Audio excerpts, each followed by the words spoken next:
ภูมิภาคอินโดแปซิฟิกโดยนายกรัฐมนตรีสนับสนุนให้อาเซียนใช้ประโยชน์จากที่ตั้งที่ได้เปรียบทางภูมิรัฐศาสตร์ผลักดันและขับเคลื่อนแนวคิดอินโดแปซิฟิกส่งเสริมสันติภาพเสถียรภาพและความเจริญรุ่งเรือง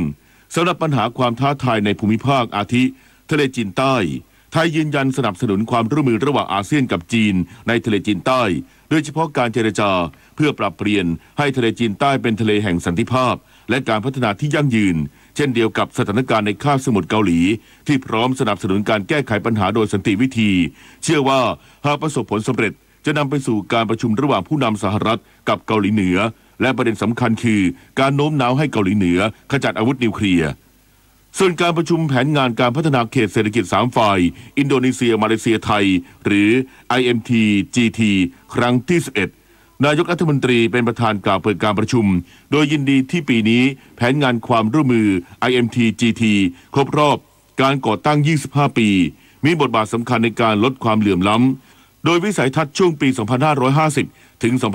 2559คือการเป็นอนุภูมิภาคแห่งการบูรณาการมีความก้าวหน้าและมีสันติภาพภายใต้กรอบความร่วมมือ6สาขา5แนวระเบียงเศรษฐกิจทั้งนี้โครงการความเชื่อมโยงทางกายภาพในระเบียงเศรษฐกิจ IMT-GT ถือเป็นแกนกลางนำการพัฒนาภายใต้แผนระยะ5ปีในปี2560ถึง2564ซึ่งไทยได้ผลักดันทุกมิติโดยเฉพาะแนวระเบียงเศรษฐกิจระนองภูเก็ตปีนังอาเจเพื่อเชื่อมโยงแผ่นดินสู่เกาะสุมาตราแนวระเบียงเศรษฐกิจสงขลาปีนังเมดานรวมถึงส่วนขยายไปยังปัตตานียะลานราธิวาสสร้างความเชื่อมโยงกับมาเลเซียพร้อมเร่งรัดการก่อตั้งแนวระเบียงเศรษฐกิจที่6ปรับจากพื้นที่ปัตตานียะลานราธิวาสมาเชื่อมโยงโดยตรงกับเประและกรันตันตลอดจนโครงการที่จะดำเนินการในปี2561รัฐมนตรีว่าการกระทรวงการต่างประเทศระบุอาเซียนไม่ติดใจเกี่ยวกับเรื่องการเมืองของไทยยืนยันแนวโน้มด้านต่างๆของไทยดีขึ้นตามลำดับนายดอนปรมัตถ์วินัยรัฐมนตรีว่าการกระทรวงการต่างประเทศแถลงภายหลังเดินทางเข้าร่วมการประชุมสุดยอดอาเซียนครั้งที่32ว่าต่างประเทศไม่ได้สอบถามเรื่องโรดแมพการเลือกตั้งของไทยไม่ว่าจะเป็นการประชุมใหญ่หรือการหารือย่อยทั้งนี้เชื่อว่าไม่มีประเทศใดติดใจเกี่ยวกับการเมืองของไทยซึ่งไม่ใช่แค่อาเซียนเท่านั้นแต่ในช่วง 2-3 ปีที่ผ่านมาหลายประเทศอาจจะติดใจเกี่ยวกับสถานการณ์ของประเทศไทยแต่เมื่อเห็นสภาพความเป็นจริงว่าไทยมีความสงบเรียบร้อยแม้ขณะนี้จะมีรัฐบาลที่มาจากรัฐประหารแต่ต่างจากหลายประเทศที่ไม่มีทหารคอยยืนเฝ้าระวังหรือสังเกตการณ์รวมถึงหลายปีที่ผ่านมา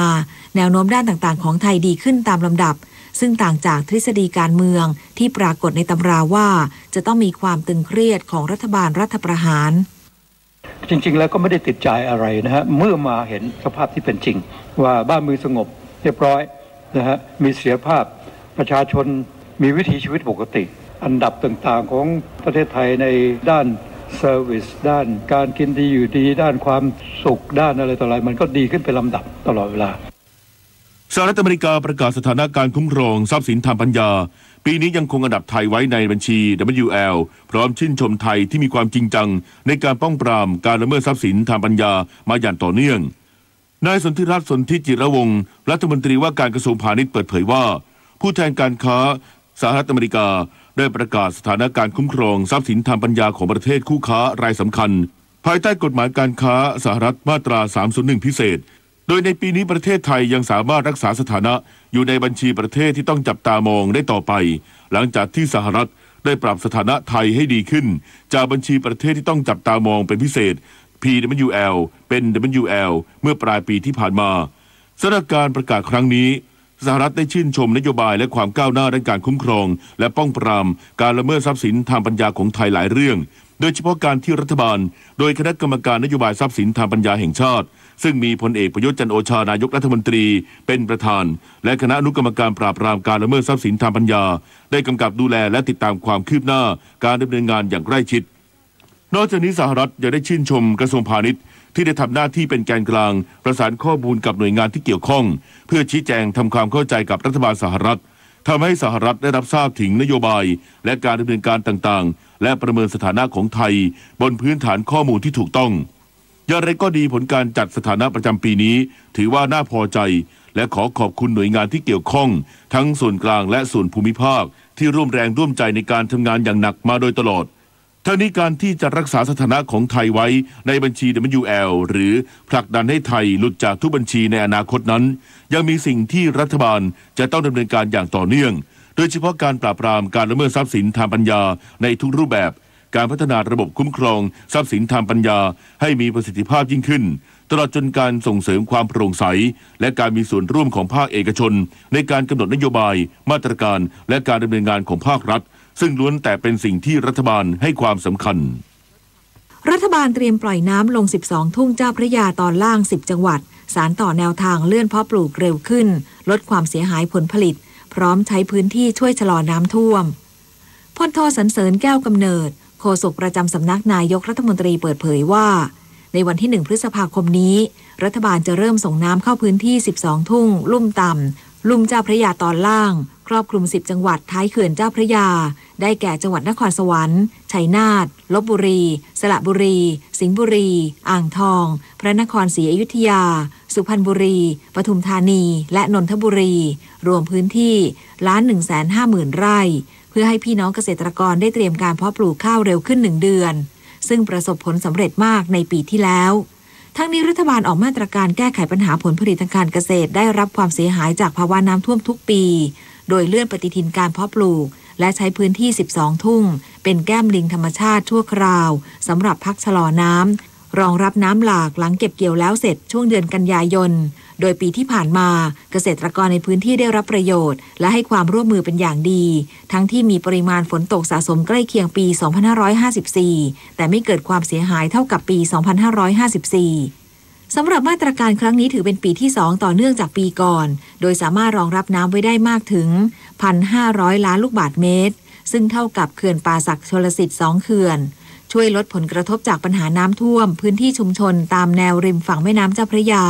เขตเศรษฐกิจตอนล่างกรุงเทพและปริมณฑลโดยดำเนินการควบคู่กับการปรับปรุงเสริมคันกั้นน้ำให้มั่นคงแข็งแรงเพื่อป้องกันไม่ให้ประชาชนที่อยู่ในพื้นที่ได้รับผลกระทบและไม่เป็นอุปสรรคต่อการสัญจรส่วนพื้นที่แก้มลิงก่อให้เกิดอาชีพประมงเป็นแหล่งอาหารโปรตีนให้ประชาชนมีรายได้เสริมรวมทั้งทำให้เกิดความอุดมสมบูรณ์ของดินช่วยตัดวงจรการแพร่ระบาดโรคพืชและแมลงต่างๆโดยพบว่าชาวนาที่ปลูกข้าวนาปรังได้ผลผลิตอยู่ในเกณฑ์สูงทั้งนี้นายกรัฐมนตรีให้ความสำคัญกับการแก้ไขปัญหาความเดือดร้อนให้แก่เกษตรกรโดยรับทราบปัญหาผลผลิตทางการเกษตรถูกน้ำท่วมเสียหายเป็นประจำจึงได้สั่งการให้แก้ไขอย่างเร่งด่วนโดยออกมาตรการเลื่อนเวลาการปลูกข้าวจากเดือนมิถุนายนเป็นเดือนพฤษภาคมซึ่งช่วยลดความเสียหายได้มากพร้อมทั้งกำชับให้ขยายผลไปยังพื้นที่ลุ่มน้ำอื่นทั้งในภาคใต้และภาคตะวันออกเฉียงเหนือพร้อมเน้นย้ำให้เกษตรกรมีความสามัคคีและร่วมมือการเพาะปลูกหรือทำการเกษตรอย่างพร้อมเพรียงกันเมื่อถึงเวลาเปิดปิดน้ำซึ่งนอกจากจะเกิดผลดีต่อพี่น้องเกษตรกรโดยตรงแล้วยังช่วยลดผลกระทบจากน้ำท่วมในพื้นที่ภาคกลางอีกด้วยกระทรวงเกษตรและสหกรณ์พร้อมดำเนินมาตรการประชารัฐให้เงินกู้ดอกเบี้ยต่ำแก่เกษตรกรและสถาบันเกษตรกรจัดหาปัจจัยการผลิตช่วงเริ่มต้นฤดูกาลเพาะปลูกในเดือนพฤษภาคมนี้นายลักษณ์ วจนานวัฒน์รัฐมนตรีช่วยว่าการกระทรวงเกษตรและสหกรณ์กล่าวถึงมติคณะรัฐมนตรีให้กระทรวงเกษตรและสหกรณ์และธนาคารเพื่อการเกษตรและสหกรณ์การเกษตรหรือธกส.ดำเนินมาตรการประชารัฐเพื่อลดต้นทุนการผลิตให้แก่เกษตรกรและสถาบันเกษตรกรเนื่องจากเดือนพฤษภาคมจะเป็นเดือนแรกของการเริ่มต้นฤดูการผลิตเกษตรกรจะต้องมีแหล่งเงินทุนสำหรับจัดหาปัจจัยการผลิตธกส.จึงได้จัดสรรงบประมาณ 93,600 ล้านบาทแบ่งเป็น2โครงการย่อยคือโครงการสนับสนุนสินเชื่อดอกเบี้ยต่ำเพื่อการผลิตหรือจัดหาปุ๋ยผ่านสถาบันเกษตรกรวงเงิน 3,600 ล้านบาท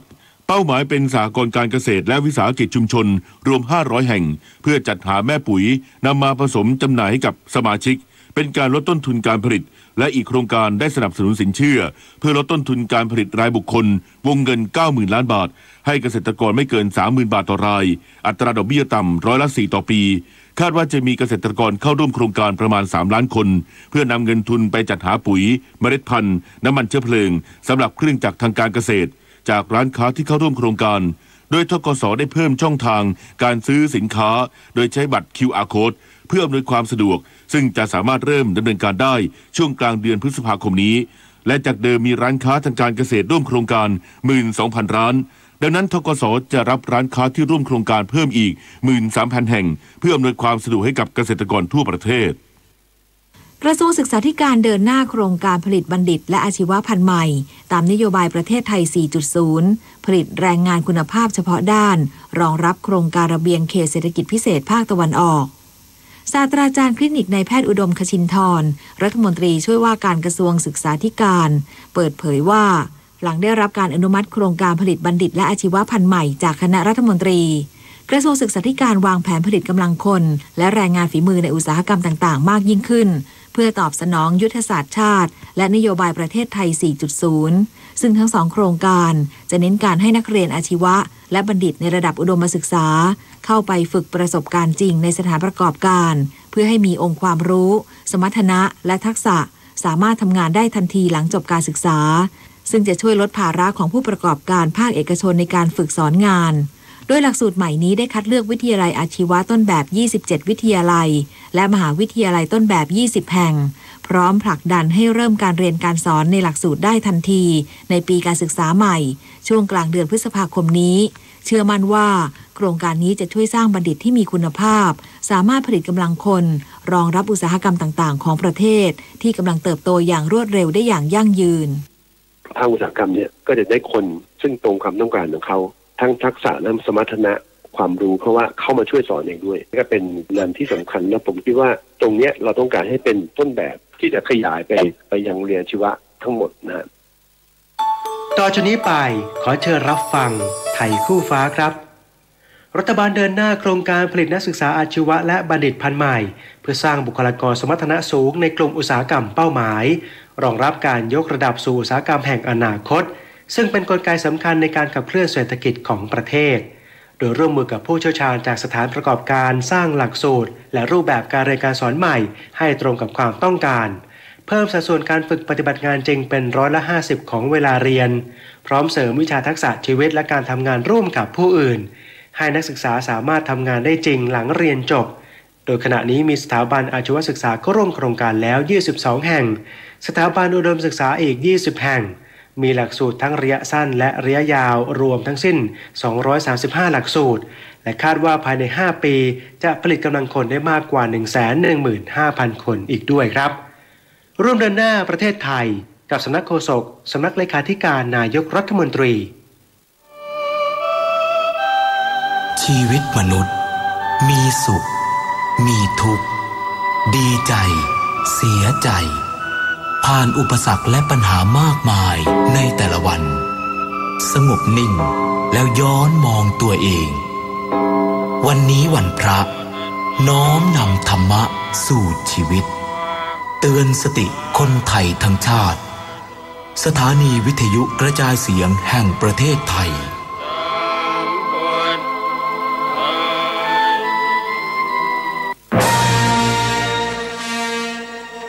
ปรากฏการณ์ใหม่ประเทศไทย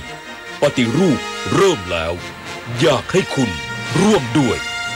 ปฏิรูปไปด้วยกันที่ Facebook ร่วมปฏิรูปประเทศอนาคตประเทศไทยในมือเรา Our Country Our Future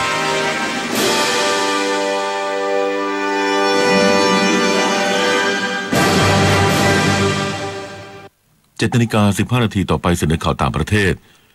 ประธานาธิบดีโดนัลด์ทรัมป์ของสหรัฐกล่าวว่าหลายๆอย่างกำลังไปได้ดีหลังจากสนทนากับประธานาธิบดีมุนแจอินของเกาหลีใต้เกี่ยวกับการประชุมระดับผู้นำกับนายคิมจองอึนผู้นำสูงสุดเกาหลีเหนือที่กำลังจะมีขึ้นในเร็วนี้นายทรัมป์เขียนข้อความลงใน Twitter ส่วนตัวว่า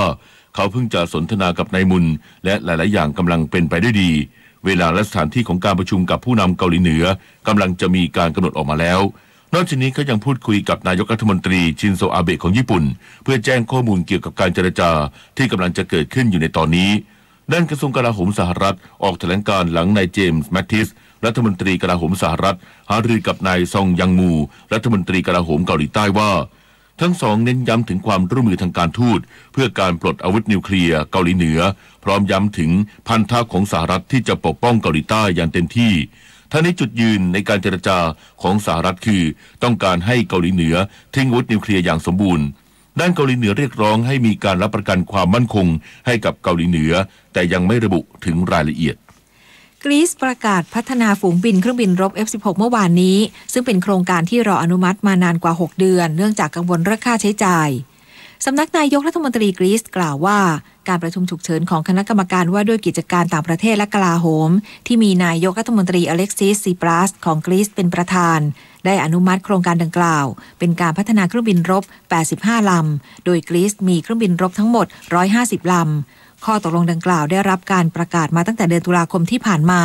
ระหว่างที่นายซีปรัสเดินทางเยือนสหรัฐแต่รัฐบาลกรีซถูกวิพากษ์วิจารณ์เนื่องจากค่าใช้จ่ายที่มีการประมาณในตอนนั้นว่าจะต้องใช้เงินประมาณ 2,400 ล้านดอลลาร์สหรัฐแต่รัฐบาลกรีซยืนกรานว่าราคาจะไม่เกิน 1,300 ล้านดอลลาร์สหรัฐและจะไม่ส่งผลกระทบต่องบประมาณของกรีซที่กำลังอยู่ในขั้นวิกฤตนายอับดุลลากูลอดีตประธานาธิบดีตุรกีประกาศว่าจะไม่ลงสมัครชิงตำแหน่งประธานาธิบดีในเดือนมิถุนายนนี้และมีการคาดการณ์ว่านายกูลจะท้าชิงตำแหน่งกับประธานาธิบดีเรเจป ไตยิป แอร์ดวนของตุรกีนายกูลกล่าวว่าเขาจะไม่ลงสมัครชิงตำแหน่งประธานาธิบดีครั้งนี้เนื่องจากไม่มีความเห็นเป็นเอกฉันท์จากพรรคฝ่ายค้านจำนวนมากนายแอร์ดวนประกาศวันเลือกตั้งประธานาธิบดีและสมาชิกรัฐสภาก่อนเวลาในวันที่24มิถุนายนนี้แทนที่จะเป็นวันที่3พฤศจิกายนปีหน้าและมีข่าวลือว่านายกูลจะลงสมัครเพื่อชิงตำแหน่งผู้นำตุรกีหัวหน้าพรรคฝ่ายค้านจำนวนมากหารือกันเมื่อสัปดาห์ที่แล้วแต่มีความกังวลเกี่ยวกับความสัมพันธ์ในอดีตระหว่างนายกูลกับนายแอร์ดวนเพราะนายกูลเคยดำรงตำแหน่งประธานาธิบดีเมื่อปี2550ถึง2557โดยมีนายแอร์ดวนดำรงตำแหน่งนายกรัฐมนตรีให้กับเขาสำนักข่าวทางการของซาอุดิอาระเบียรายงานว่าการโจมตีทางอากาศของกองกำลังพันธมิตรที่นำโดยซาอุดิอาระเบียได้สังหารกลุ่มกบฏในเยเมนหลาย10คนในจำนวนนี้มีผู้บัญชาการกลุ่มกบฏรวมอยู่ด้วย2คนกลุ่มกบฏฮูตีในเยเมนได้จัดพิธีศพกลางแจ้งเมื่อวานนี้ให้กับนายซาเลห์ อัลซัมมัดประธานคณะกรรมการการเมืองสูงสุดผู้นำทางการเมืองของกลุ่มกบฏฮูตีและเป็นรองหัวหน้าของกลุ่มกบฏที่ถูกสังหารเมื่อสัปดาห์ที่แล้วจากการโจมตีทางอากาศของซาอุดิอาระเบียต่อไปรับฟังข่าวกีฬาค่ะเทควันโดในประเภทท่ารำชายหาดชิงแชมป์โลกที่กรีซในรอบชิงชนะเลิศนักกีฬาของไทยผ่านเข้ามาถึง8ประเภทด้วยกันและไทยได้มา5เหรียญทองโดยได้จากประเภทพุ่มเซ่ท่าร่ายรำ3เหรียญและประเภทฟรีสไตล์2เหรียญโดยเหรียญทองแรกได้มาจากท่ารำคู่ผสมจากภัทรพงษ์เส้งเมืองซึ่งเป็นแชมป์เก่ากับกมลชนกเจริญยิ่งนักกีฬาเทควันโดทีมชาติไทยในระดับเยาวชนที่ติดทีมชาติชุดใหญ่เป็นครั้งแรกนายพิมลศรีวิกรนายกสมาคมกีฬาเทควันโดแห่งประเทศไทยให้สัมภาษณ์กับผู้สื่อข่าวว่าพอใจกับผลงานของนักกีฬาไทยที่สร้างความสำเร็จ2ปีติดต่อกันแสดงให้เห็นมาตรฐานเทควันโดของไทยมีพัฒนาการที่ดีขึ้นและนักกีฬาชุดนี้จะต้องฝึกซ้อมอย่างต่อเนื่องเพื่อเตรียมเข้าร่วมการแข่งขันรายการชิงชนะเลิศแห่งเอเชียในเดือนพฤษภาคมการแข่งขันปัญจักศิลาเยาวชนชิงแชมป์โลกครั้งที่4ที่มหาวิทยาลัยราชภัฏสงขลามี19ประเทศเข้าร่วมการแข่งขันเมื่อวานนี้เป็นการแข่งขันในรอบชิงชนะเลิศ24คู่มีนักกีฬาไทยเข้าชิงชนะเลิศถึง11คู่ด้วยกันโดยคู่แรกเป็นการแข่งขันคลาส B น้ำหนักตัวไม่เกิน47กิโลกรัมชายธีรพงษ์พรหมดอนกรอยนักกีฬาอายุ15ปีซึ่งเป็นแชมป์ประเทศไทยในรุ่น47ปีและเหรียญทองแดงกีฬาเยาวชนแห่งชาติที่จังหวัดน่านชนะรอยโคมาโซจากฟิลิปปินส์สรุปเหรียญรางวัลของการแข่งขันในรายการนี้นักกีฬาเทควันโดของไทยได้มาทั้งหมด8เหรียญทอง5เหรียญเงิน4เหรียญทองแดงครองความเป็นเจ้าเหรียญทองประจำการแข่งขันในปีนี้อันดับที่2มาเลเซียมี7เหรียญทองและอันดับที่3สิงคโปร์6เหรียญทองจักรยานทางไกลในรายการ Tour of Jongming Iceland ที่สาธารณะและประชาชนจีนการแข่งขันวันที่3ระยะทาง 121.2 กิโลเมตรซึ่งจุฑาทิพย์มณีพันธ์นักกีฬาจักรยานทีมชาติไทยทำเวลาได้ดีที่สุดในกลุ่มของนักกีฬาจักรยานจากทวีปเอเชียครองความเป็น Best Asia และเมื่อนับเวลารวมจากการแข่งขัน8ชั่วโมง47นาที17วินาทีโดยแชมป์ในระยะนี้เป็นของคริสเตนไวน์จากทีมวิกเกิลไฮไฟว์3ชั่วโมง3นาที50วินาทีและเมื่อนับเวลารวมของการแข่งขันทีมไทยแลนด์วิเมนส์ทีมครองแชมป์เอเชียได้เป็นครั้งแรก สำหรับนักกีฬาชุดนี้จะเดินทางต่อไปเข้าร่วมการแข่งขันที่เมืองโจซานในรายการ Tour of Josan Iceland ระหว่างวันที่ 1-3 พฤษภาคมและต่อด้วยการแข่งขันรายการพาโนรามากิมโจอินเตอร์เนชั่นแนลไซคลิงเรส 6-10 พฤษภาคมสมภพจันทร์ฝากสถานีวิทยุกระจายเสียงแห่งประเทศไทยรายงานครับต่อไปรับฟังพยากรณ์อากาศค่ะกรมอุตุนิยมวิทยารายงานลักษณะอากาศทั่วไปพยากรณ์อากาศ24ชั่วโมงข้างหน้าบริเวณภาคเหนือภาคตะวันออกเฉียงเหนือภาคตะวันออกภาคกลางรวมทั้งกรุงเทพมหานครและปริมณฑลและภาคใต้มีฝนฟ้าคะนองและมีฝนตกหนักบางพื้นที่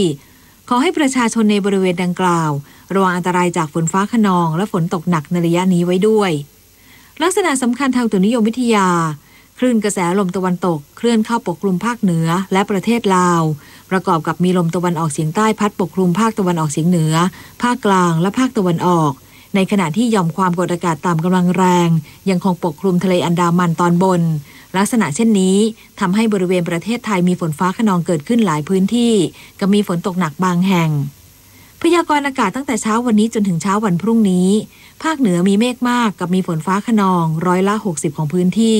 ส่วนมากบริเวณจังหวัดแม่ฮ่องสอนเชียงใหม่เชียงรายลำพูนลำปางพะเยาแพร่น่านอุตรดิตถ์สุโขทัยพิษณุโลกกำแพงเพชรและตากภาคตะวันออกเฉียงเหนือมีเมฆมากกับมีฝนฟ้าคะนอง60%ของพื้นที่ส่วนมากบริเวณจังหวัดเลยหนองบัวลำพูอุดรธานีสกลนครขอนแก่นกาฬสินธุ์มหาสารคาม101สุรินทร์บุรีรัมย์นครราชสีมาและชัยภูมิภาคกลางมีเมฆมากกับมีฝนฟ้าคะนอง70%ของพื้นที่และมีฝนตกหนักบางแห่งส่วนมากบริเวณจังหวัดราชบุรีสมุทรสงครามสุพรรณบุรีกาญจนบุรีอุทัยธานีชัยนาทนครสวรรค์และพระนครศรีอยุธยาภาคตะวันออกมีเมฆมากกับมีฝนฟ้าคะนอง70%ของพื้นที่และมีฝนตกหนักบางแห่งส่วนมากบริเวณจังหวัดนครนายกปราจีนบุรีสระแก้วฉะเชิงเทราชลบุรีระยองจันทบุรีและตราดลมตะวันออกเฉียงใต้ความเร็ว 15-30 กิโลเมตรต่อชั่วโมงทะเลมีคลื่นสูงประมาณ1เมตรบริเวณที่มีฝนฟ้าคะนองคลื่นสูง 1-2 เมตรภาคใต้ฝั่งตะวันออกมีเมฆมากกับมีฝนฟ้าคะนอง60%ของพื้นที่และมีฝนตกหนักบางแห่งบริเวณจังหวัดเพชรบุรีประจวบคีรีขันธ์ชุมพรสุราษฎร์ธานีและนครศรีธรรมราชลมตะวันออกเฉียงใต้ความเร็ว 15-35 กิโลเมตรต่อชั่วโมงทะเลมีคลื่นสูง 1-2 เมตรบริเวณที่มีฝนฟ้าคะนองคลื่นสูงประมาณ2เมตรภาคใต้ฝั่งตะวันตกมีเมฆเป็นส่วนมากกับมีฝนฟ้าคะนอง60%ของพื้นที่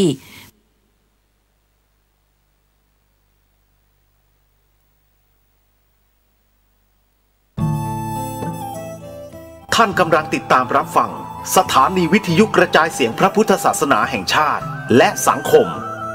คลื่นเพื่อการศึกษาพระพุทธศาสนาและวัฒนธรรมระบบ FM 104.5 เมกะเฮิรตซ์รายการต่อไปเป็นรายการข่าวบ้านวัดราชการดำเนินรายการโดยเกษตรเพชรสำริดกับยาเสพติดประเภทยาบ้ายาเสพติดทั้งหลายเหล่านั้นนะครับก็ขอให้ท่านดูแลผู้ใต้บังคับบัญชาคือพระสังฆาธิการระดับเจ้าวาดรองเจ้าวาดผู้ช่วยเจ้าวาดดูแลพระภิกษุสามเณรของท่านในวัดถ้าไม่มีอะไรทำผิดเขาไปตรวจสอบเข้าไปตรวจสอบแล้วไม่มีก็ไม่มีปัญหาถ้ามีตรวจปัสสาวะเป็นสีม่วงเป็นอะไรต่างๆที่มีการตรวจสอบกันในหลายวัดหลายแห่งหลายที่หรือในเรื่องราวต่างๆก็ดูเหมือนว่าฝ่ายบ้านเมืองจะเข้าไปคุกคามพระภิกษุสามเณรตามวัดวารามต่างๆนั้นก็อาจจะไม่ใช่นะครับขอให้เรามองโลกในแง่ดีว่าถ้าเราไม่ได้ทำผิดสักอย่างสุทธิความบริสุทธิ์เราก็รู้อยู่เฉพาะตัวอสุทธิความไม่บริสุทธิ์เราก็รู้อยู่เฉพาะตัวใครอื่นคนอื่นจะทำให้เราดีไม่ได้จะทำให้เราชั่วไม่ได้ถ้าเราไม่ได้ทำชั่วเองเราไม่ได้ทำดีเองดังนั้นสุทธิอสุทธิปัจจตังนันโยอัญญังวิโสทะเยคนอื่นใครอื่นแม้ในเวลานี้เราจะเห็นได้ว่าจะใส่ฟืนใส่ไฟเราเป็นคนดีจะให้เราเป็นคนชั่วแต่ในทางตรงกันข้ามเราเป็นคนชั่วเราไม่ได้กลับเนื้อกลับตัวกลับใจเป็นคนดีก็เป็นเรื่องยากดังนั้นการทำความดีเนี่ยแม้ชั่วช้างสะบัดหูชั่วงูแลบลิ้นชั่วไก่ ปบปีกก็เป็นความดีก็ถือว่าเป็นความดีแต่ในทางตรงกันข้ามไฟเหมือนความชั่วแม้จะเล็กน้อยเท่าหัวไม่ขีดหนึ่งก็สามารถลุกลามบานปลายหรือเหมือนงูพิษตัวเล็กแต่ก็กัดคนกัดสัตว์ก็ตายมีพิษนะครับฉันใดก็เหมือนกันสิ่งที่เป็นของร้อนเป็นราคะคิไฟคือราคะโทสะคิไฟคือโทสะโมหะคิไฟคือโมหะความหลงรู้ไม่เท่าไม่ทันในเรื่องของความไม่รู้อะไรเป็นบุญไม่รู้อะไรเป็นบาปที่เป็นนิยตามิจฉาทิฏฐินี่ก็อันตรายนะครับท่านผู้ฟังก็เป็นเรื่องราวที่ถ้าเราใช้เรียกว่าในการเจริญพระกรรมฐานในเวลานี้ผู้ว่ากรรมฐานที่ตั้งของการกระทำชื่อกรรมฐานถ้าใส่คำว่าวิปัสสนาไปข้างหน้าก็เป็นวิปัสสนากรรมฐานวิปัสสนาการเห็นแจ้งก็เริ่มเห็นแจ้งตั้งแต่วิปัสสนาญาณที่หนึ่งรู้ว่าอะไรคือรูปอะไรคือนามกำหนดรู้ไม่ใช่เป็นวิปัสสนึกไม่ใช่เป็นวิปัสสคิดนะครับเราเป็นวิปัสสนากำหนดรู้ซ้ายย่างขวาย่างพองยุบจะใส่หนอจะใส่พุทโธหรือจะใช้คำภาวนาเป็นอะไรก็แล้วแต่ขอให้มีสติที่เป็นปัจจุบันอดีตล่วงไปแล้วพิสูจน์ไม่ได้อนาคตยังมาไม่ถึงเป็นการเวลาที่ยังมาไม่ถึงเป็นอนาคตพิสูจน์ไม่ได้ปัจจุบันเท่านั้นกำลังเห็นกำลังได้ยินกำลังรู้กลิ่นกำลังลิ้มรสในขณะรับประทานอาหารและเครื่องดื่มกำลังสัมผัสเย็นร้อนอ่อนแข็งทางกายกำลังนึกคิดทางจิตใจนะครับท่านผู้ฟังนี่แหละที่เป็นกำลังนี่แหละที่เป็นปัจจุบันพิสูจน์ไม่ได้อดีตพิสูจน์ไม่ได้ผ่านไปแล้วดีก็ดีไปแล้วชั่วก็ชั่วไปแล้วอนาคตจะดีจะชั่วก็ยังไม่มาถึงฉะนั้นกำลังทำความดีกำลังฟังธรรมกำลังให้ทานกำลังรักษาศีลกำลังเจริญภาวนานี่แหละครับท่านผู้ฟังเป็นความดีอย่างแท้จริงในปัจจุบันเราแก้ไขได้ที่ปัจจุบันบางคนบางท่านก็รอการเวลารอเลิกรอยามการทำความดีเวลานี้ก็เป็นเลิกดีเวลานี้ยามดีเวลานี้ขอให้เราทำในปัจจุบันนั่นเป็นเรื่องของโหราศาสตร์เป็นเรื่องของพราหมณ์เรื่องของพรหมชาติเรื่องของหมอดูเรื่องของพวกเข้าเจ้าเข้าทรงเราก็ใช้วิจารณญาณในการที่เราเข้าไปสัมผัส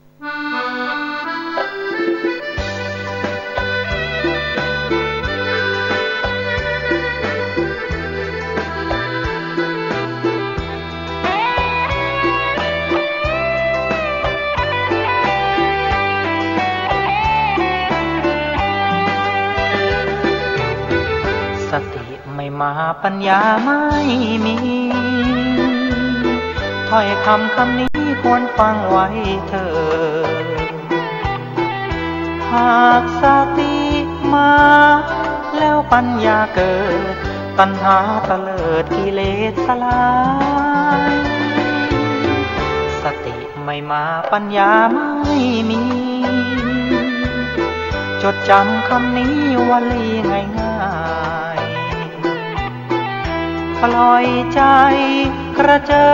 งระเริงละลายเผลอใจลืมกายไร้ความควบคุมโทสะโทโสโมโหโมหังกำหนดไว้นะสติคอยคุมกำหนดใจและกายมิใช่เดาสุ่มสติคอยคุมรู้ตัวทั่วพร้อมสติกลับมาปัญญาร่าเริงจิตใจเคยเลิงรู้ตัวโดยอ้อมหากปล่อยใจกายเผลอไปทุกย่อมหัวใจก็ย่อมฟุ้งซ่านให้มานเข้าคุม